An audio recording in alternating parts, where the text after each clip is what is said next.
মা, তোমার কি আর কিছু লাগবে? আমাকে কাজে যেতে হবে, প্রতিদিন দেরি করে যায়। মহাজন ভীষণ রেগে যায়।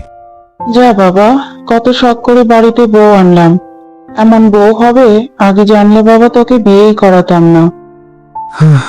থাক মা, এসব বলে আর কি লাভ? যা আমার কপালে ছিল তা তো হবেই। ওই তো শুরু করেছো আমার নামে বদনাম করা। সুযোগ পেলে আমার নামে বদনাম করা হয়, তাই না? বয়স হয়ে গেছে, কিন্তু কুটনামি করা ছাড়তে পারলেন না মা।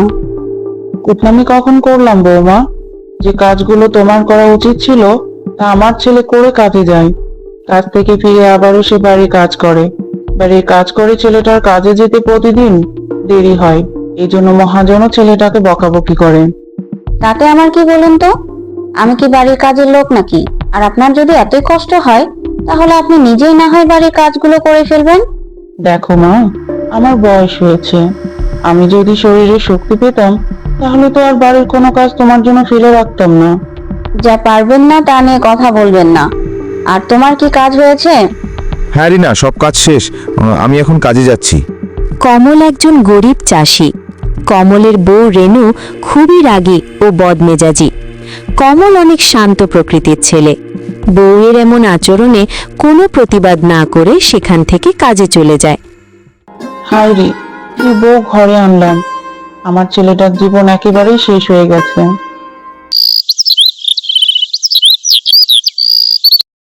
কি ব্যাপার কমল ভাই, আজকে আবারও আসতে দেরি করলেন যে?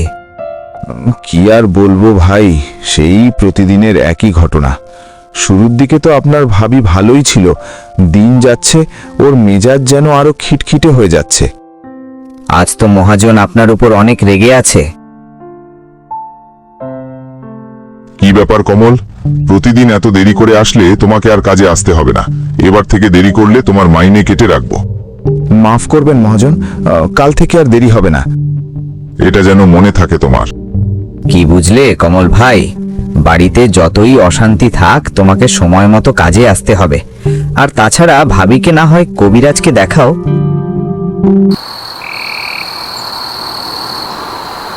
সে কি, এত দেরি করে বাড়ি ফিরলে কেন?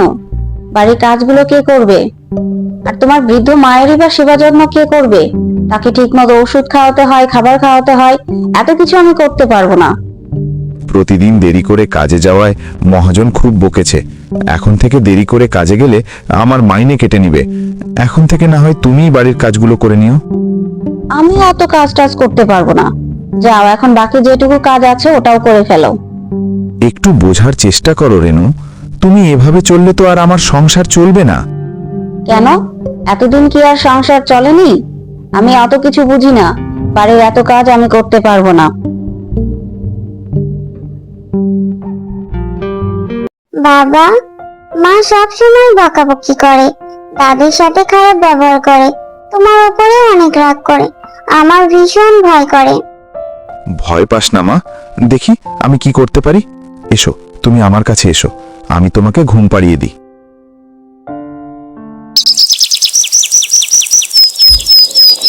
রেনু, আজকে আমাকে তাড়াতাড়ি যেতে হবে কাজে, কিছুটা কাজ বাকি আছে, ওইটা একটু তুমি করে নিও। আমাকে না রাখলে তোমার ভালো লাগে না, তাই না? সকাল সকাল মেজাজটাই খারাপ করে দিলে। ঠিক তখনই পাশের বাড়ির এক প্রতিবেশী আসে রেনুর কাছে।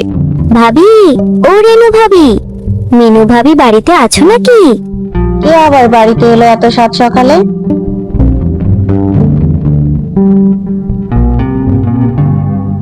আরে ভাবি, কেমন আছো? সকাল থেকে দেখছি তোমাদের ঘর থেকে চিৎকার চেঁচামেচি আওয়াজ আসছে, কি হয়েছে? আপনার তো জানার দরকার নেই, এটা আমাদের বাড়ির ব্যাপার। কি চাই আপনার? আসলে আমার বাড়িতে আলু শেষ হয়ে গেছে, আপনার কাছে যদি আলু থাকে তাহলে যদি দিতেন, দুপুরে রান্না করতে পারবো না তো তাই আর কি। কি আশ্চর্য, আমার কাছে আলু থাকবে কেন? আমি কি সবজি বিক্রেতা নাকি? আমার নিজের ঘরে কিছু নেই আর আপনি আসছেন চাইতে। যান যান এখান থেকে, এখনই চলে যান।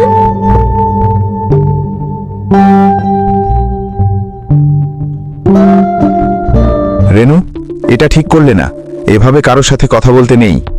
তুমি আমার বিচার করছো? তুমি কি আমাকে শেখাবে কিভাবে চলতে হয়? হ্যাঁ, তুমি একদম চুপ করে থাকবে, বুঝেছো?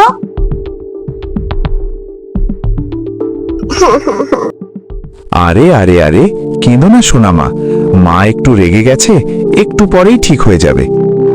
না বাবা, ঠিক হবে না।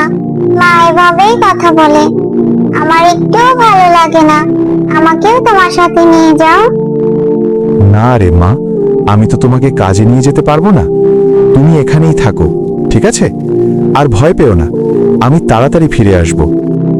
এরপর কমল কাজের উদ্দেশ্যে বেরিয়ে পড়ল।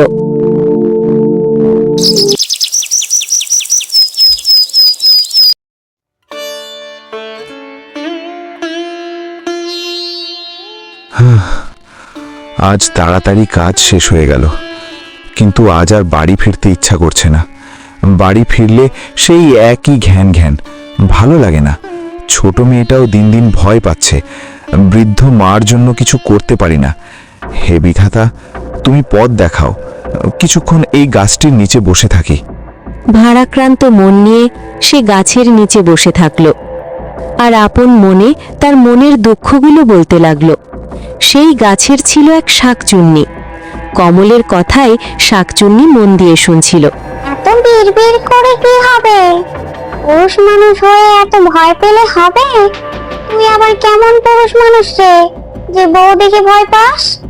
কে কে আপনি? আমি আপনাকে দেখতে পাচ্ছি না, সামনে আসুন। এরপর শাকচুন্নি কমলের সামনে হাজির হয়। আমি বলেছি, পুরুষ মানুষ হয়ে এত ভয় পাস কেন তোর বউকে দেখে? আপনি কে? দেখে তো মনে হচ্ছে আপনি একজন শাকচুন্নি। হ্যাঁ, আমি শাকচুন্নি। তুই কি আমাকে দেখে ভয় পাচ্ছিস? তা কেন পাবো না বলুন তো?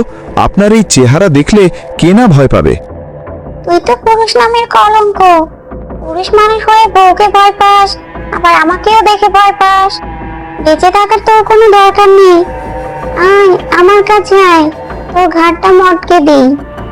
শাকচুন্নি কথায় কমল ভীষণ লজ্জা পায় এবং শাকচুন্নিকে তার মনের সকল দুঃখগুলো বলতে থাকে। আমি তোর উপকার করতে পারি, কিন্তু এর বিনিময়ে তুই আমায় কি দিবি? আমি আবার তোমাকে কি দেব? তোমার কি প্রয়োজন তা আমাকে বলো। ঠিক আছে, আমি তোর উপকার করব, তার বিনিময়ে তোকে আমাকে প্রতিদিন একটু করে মাছ খাওয়াতে হবে। আমি তো এমনিতেই অনেক গরিব মানুষ, তারপরেও আমি তোমাকে কথা দিচ্ছি, আমি তোমাকে প্রতিদিন একটি করে মাছ খাওয়াবো। ঠিক আছে, তাহলে চল তোর বাড়ি। তবে তোকে সবসময় আমার কথা মেনে চলতে হবে। আমি তোকে যা যা করতে বলবো তুই তাই তাই করবি। ঠিক আছে, আমি রাজি। এরপর শাকচুন্নি একটি সুন্দর মেয়ের রূপে এসে কমলের সাথে তার বাড়ি গেল। রেনু কমলের সাথে মেয়েটিকে দেখে জিজ্ঞাসা করে উঠল।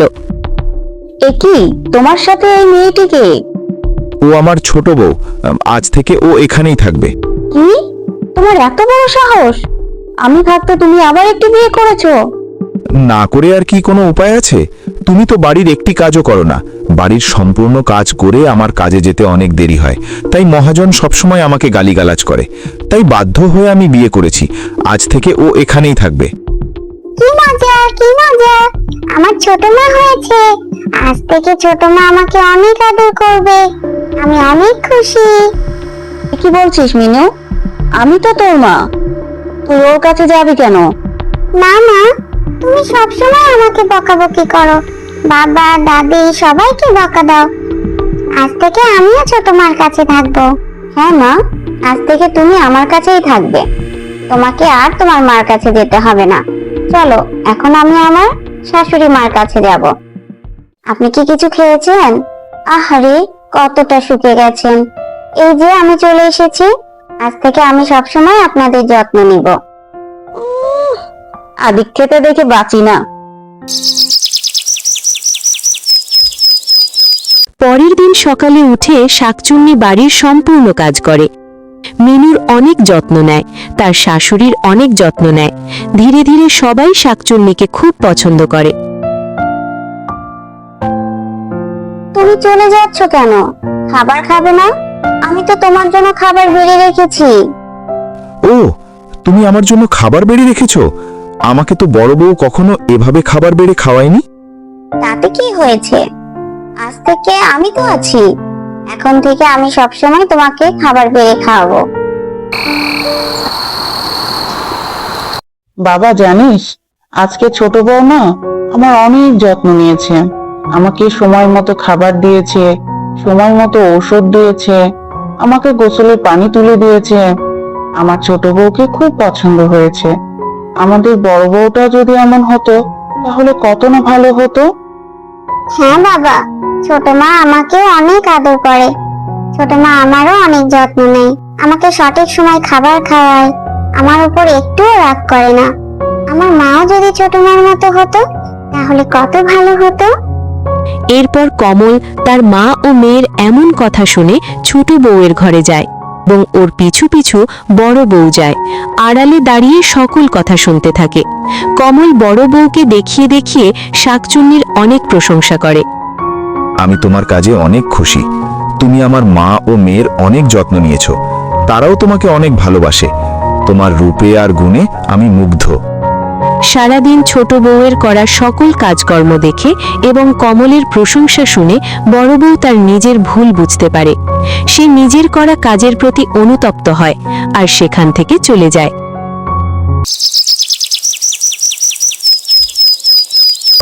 পরের দিন সকালে বড় বউ ঘুম থেকে উঠে বাড়ির সব কাজ করে ফেলে। কি ব্যাপার, সূর্য কোন দিক দিয়ে উঠেছে? আজ তুমি বাড়ি কাজ করছো যে? আমি আমার ভুল বুঝতে পেরেছি। আমি বুঝতে পেরেছি আমার রাগের জন্য আজ পর্যন্ত কেউ আমাকে ভালোবাসেনি। আমার ছোট মেয়েটাও আমার রাগের জন্য কখনো আমাকে ভালোবাসতে পারেনি। আমি তোমাদের অনেক কষ্ট দিয়েছি। আমি তোমাকে কথা দিচ্ছি, আমি আর কখনো তোমাকে কষ্ট দিব না। আজ থেকে আমি বাড়ির সব কাজ করব। মার যত্ন নিব, মিনুর যত্ন নিব, তোমার যত্ন নিব। তুমি আমাকে ক্ষমা করে দাও। তুমি ছোট বউকে এখনই বাড়ি থেকে তাড়িয়ে দাও। আমি আর এই ভুল কখনো করব না। আমি কারোর সাথে খারাপ ব্যবহার করব না, রাগারাগি করব না। রেনুর এমন কথা শুনে কমল, মিনু ও তার শাশুড়ি অনেক বেশি খুশি হয়। শাকচুন্নিও তার আসল রূপে ফিরে আসে। ছোট বউয়ের শাকচুন্নি রূপ দেখে সবাই খুব ভয় পেয়ে যায়। এ কি? এ তো মানুষ নয়, এ তো এক শাকচুন্নি। ওগো দেখো, তোমার বউ একটা শাকচুন্নি। হ্যাঁ বাবা, এ তো দেখি শাকচুন্নি। এ তুই কাকে বিয়ে করে এনেছিস? মা, আমি জানি ও শাকচুন্নি, আর আমি ওকে বিয়ে করে আনিনি। ও এখানে রেনুকে শিক্ষা দেওয়ার জন্য এসেছে, আর আমি সত্যিই অনেক কৃতজ্ঞ শাকচুন্নি। তুমি সত্যিই রেনুকে বদলে দিয়েছো, যে আমি কোনোদিন করতে পারতাম কিনা জানি না। হ্যাঁ মা, তুমি শাকচুন্নি হয়েও আমাদের নিজের মতো করে ভালোবেসেছো। সত্যিই তুমি আমার মেয়ের মতো। আমাকে এখন যেতে হবে, কিন্তু রেনু, আমি কিন্তু সব সময় তোমাকে চোখে চোখে রাখবো।